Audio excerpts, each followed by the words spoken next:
Hey everybody, so big news last night for a Sunday evening. We are officially getting a Justice League movie.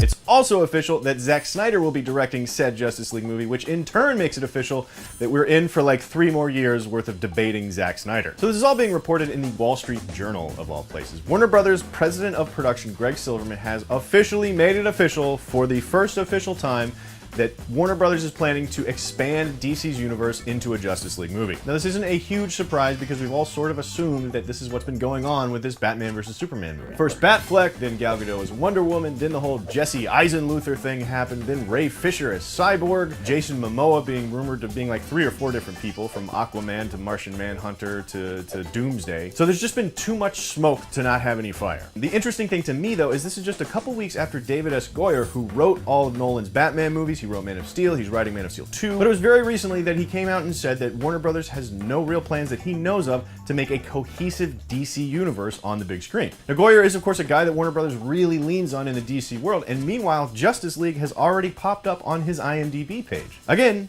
2 weeks ago, he didn't seem to think that Warner Brothers had any plans at all. Now maybe this is all just posturing on his part and he's just trying to deny until the big announcement comes out, but it does feel like kind of a knee-jerk reaction from Warner Brothers. While Marvel doesn't really seem to be backing down from the whole Cat 3 Batman vs Superman release date fiasco, Warner Brothers and DC just need all the traction they can get. However, one smart move they're making, and I do think this is a smart move, is keeping Zack Snyder on board to do the Justice League movie. As divisive as he is, as much venom that's been spewed about Man of Steel, Warner Brothers is doing the right thing by keeping some sort of cohesive, some continuity throughout these movies. Now, I wasn't the biggest fan of Man of Steel, but I didn't hate it half as much as most people seem to. I mean, sure, there were some silly, kind of illogical things that happened, and visually it was pretty derivative, especially for a guy like Zack Snyder. But overall, I had a good time, and I didn't think about it too much. Now, I know that's not a very high bar to set for Superman vs. Batman and a Justice League movie, but if Warner Brothers is really playing catch-up,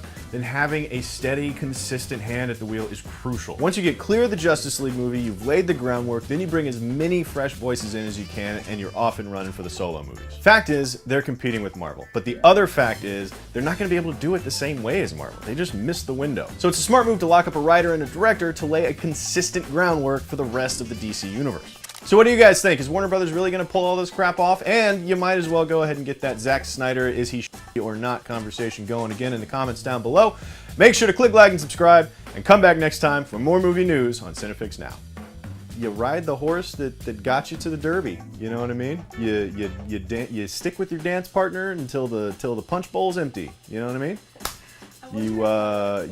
You keep the tires on the car until the wheels fall off. All of these metaphors are sound.